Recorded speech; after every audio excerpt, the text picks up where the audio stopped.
할렐루야. 오늘도 새날을 주신 하나님을 찬양합니다.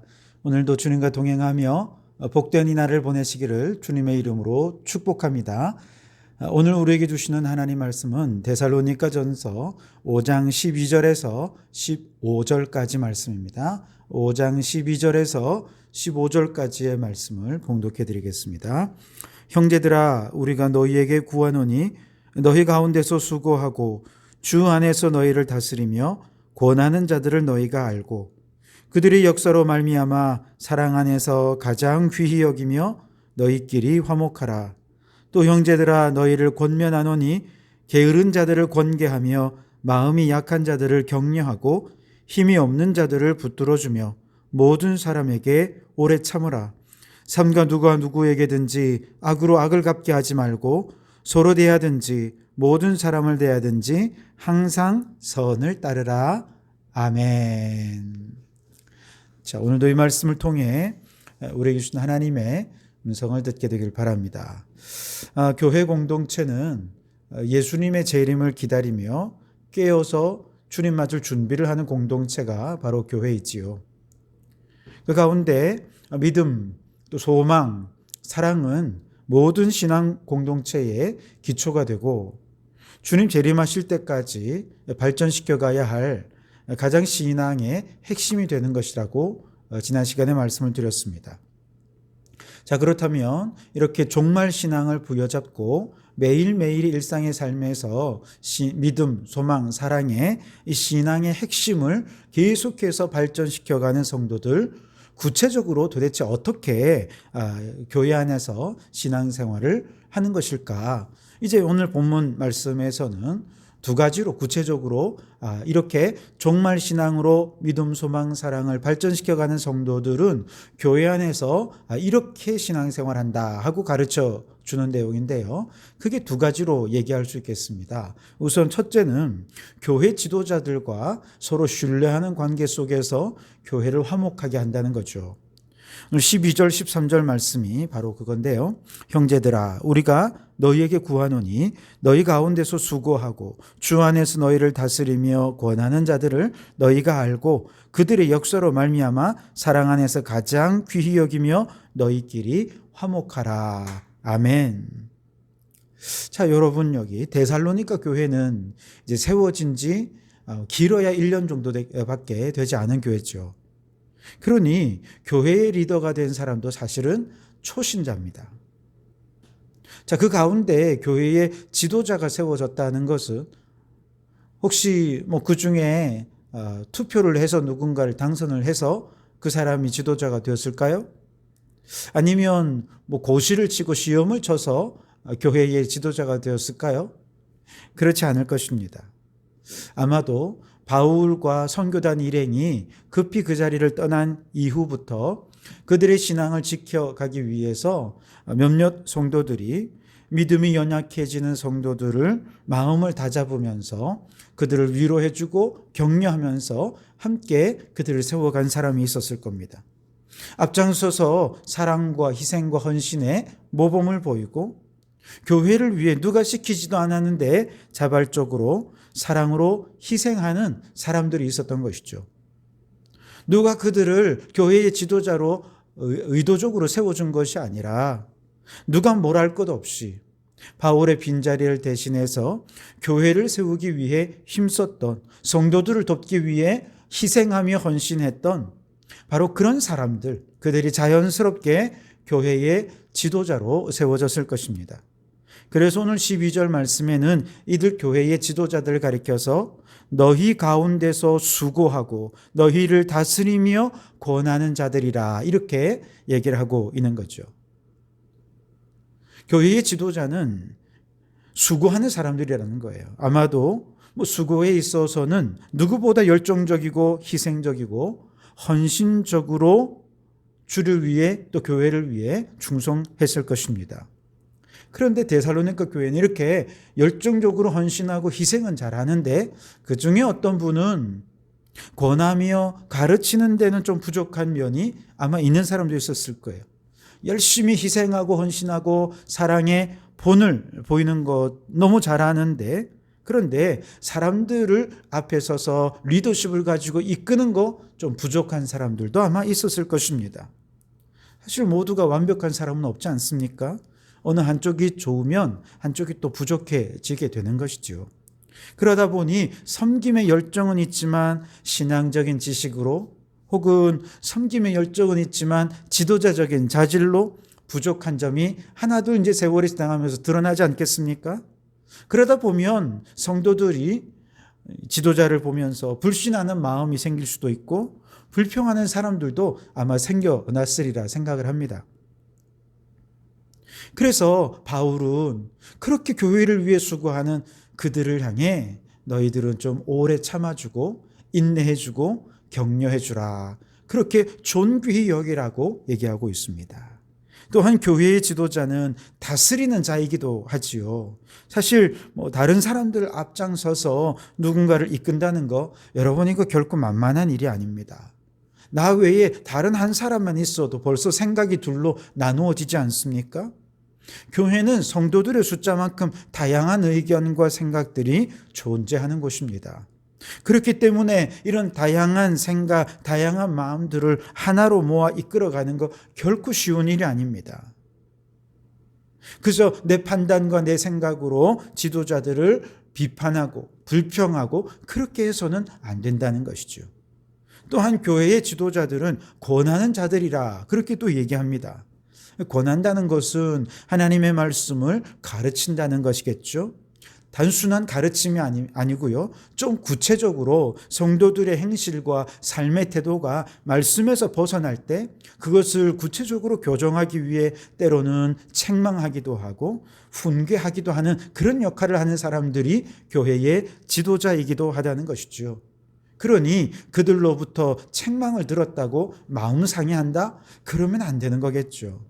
자, 이처럼 수고하고 다스리고 권하는 교회의 지도자는 이렇게 한쪽이 잘하는 부분이 있으면 또 다른 부분이 모자란 부분도 있습니다. 그래서 수시로 부족한 것이 보일 수밖에 없어요.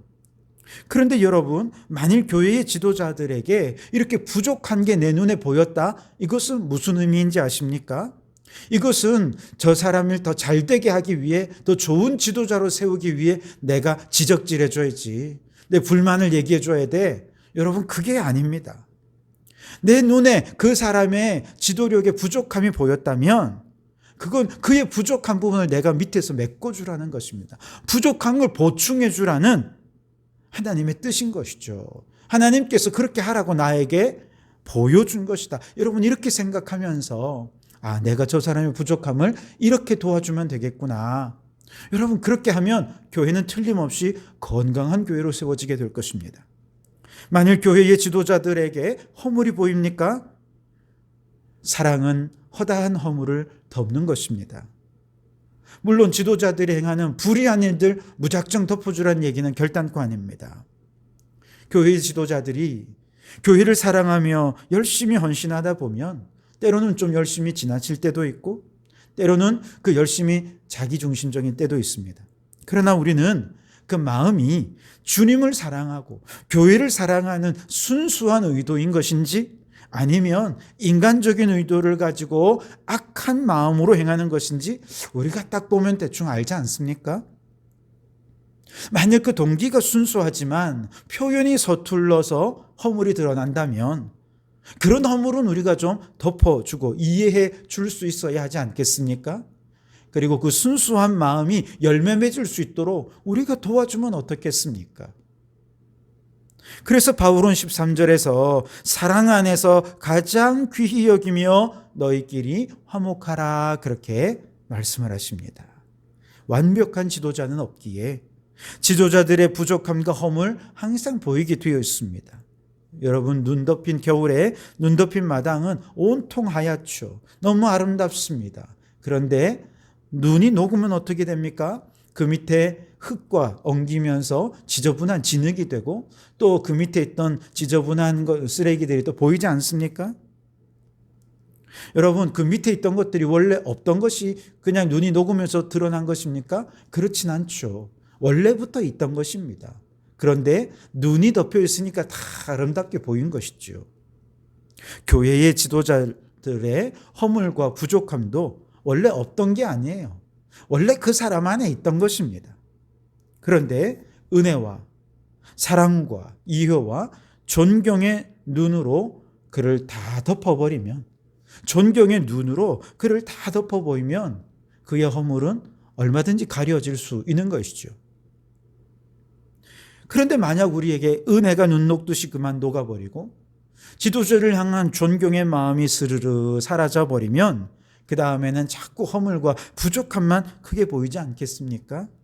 그렇기 때문에 우리 성도들은 교회의 지도자들을 대할 때 항상 은혜의 눈으로 바라보면서 허물을 마치 아름다운 눈으로 덮듯이 덮어야 합니다.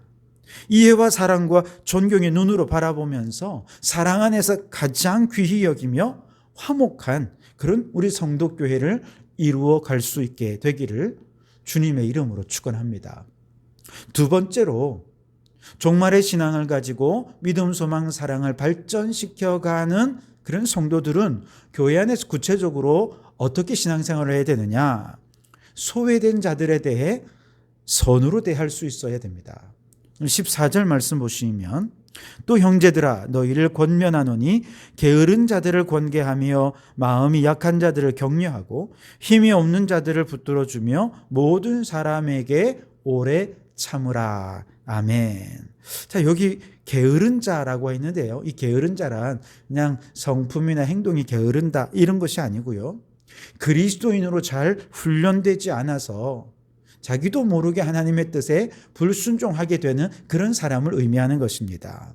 예를 들면 군대 보내놓았는데 자녀가 군대에서 훈련을 제대로 잘 못 받아요.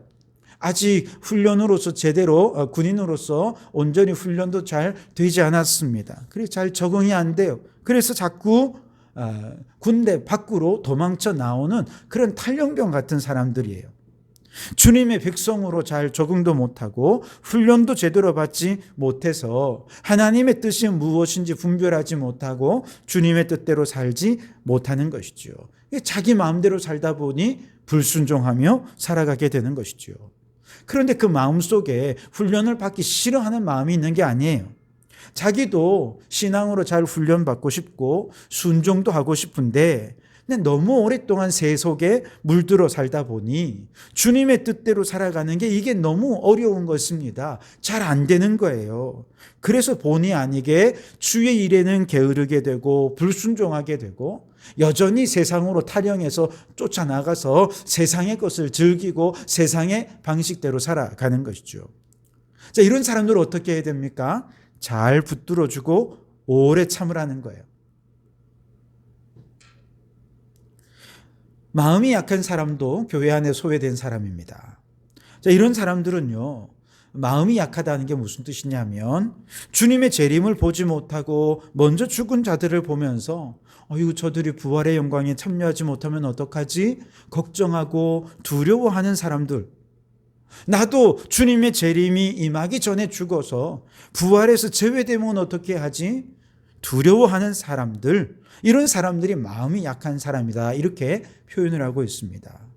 바울은 이미 죽은 자들이나 산 자가 다를 바 없이 모두 다 마지막 주님 재림하시는 날에 신령한 몸으로 부활해서 주님을 영접할 것이다 분명히 얘기하지 않았습니까? 그럼에도 불구하고 한번 마음이 약해지고 두려움에 휩싸이고 나니까 아무리 권면해도 마음이 잘 회복이 안 되는 것이죠. 그렇다 하더라도 그들 정죄하지 말고 비난하지 말고 왜 가르쳐 주는데도 자꾸 그러냐 그러지 말고 잘 붙들어 주라는 것. 오래 참고 기다려 주면서 계속해서 권면하라는 것입니다. 또한 마지막으로 힘이 없는 자도 있어요. 힘이 없는 자는 어떤 사람이냐면 여러 종류의 시험과 환난과 고난 앞에서 그만 무기력해졌습니다. 더 이상 맞설 능력이 없어진 사람들, 마귀의 공격에 너무 쉽게 무너지고 신앙생활이 너무 무기력해지는 사람들에 대해서도 그 힘없는 자들을 이해해주고 잘 붙들어주고 오래 참아주라고 얘기하고 있는 것이죠. 14절에서 이렇게 얘기합니다. 삼가 누가 누구에게든지 악으로 악을 갚게 하지 말고 서로 대하든지 모든 사람을 대하든지 항상 선을 따르라. 그렇게 말씀을 하십니다. 여러분, 이 말씀은 항상 선을 따르라 그래서 선과 악에 관한 얘기가 아니고요. 이렇게 항상 선을 따르라는 말씀은 교회 안에서 소외되고 연약한 자들, 이런 사람들을 너 단지 선을 행해야지 권면만 하는 그 정도가 되어서는 안 되고요. 그들을 잘 붙들어주고 오래 참아주면서 적극적으로 그들의 장점을 찾아주고 그 장점을 격려해서 그들이 적극적으로 주님의 사역에 참여할 수 있도록 그렇게 이끌어 주라는 것입니다. 여러분, 그렇습니다. 주님의 재림을 확신하면서 우리의 믿음과 소망과 사랑이 끊임없이 성장하고 발전시켜가기 원하는 성도들은요, 교회를 정말 사랑합니다. 교회 안에서 신앙생활을 정말 멋지게 잘하는데요, 어떻게 하느냐? 교회의 지도자를 가장 귀히 여기며 지도자와 먼저 화목합니다. 그러면 온 교회가 화목할 수 있습니다.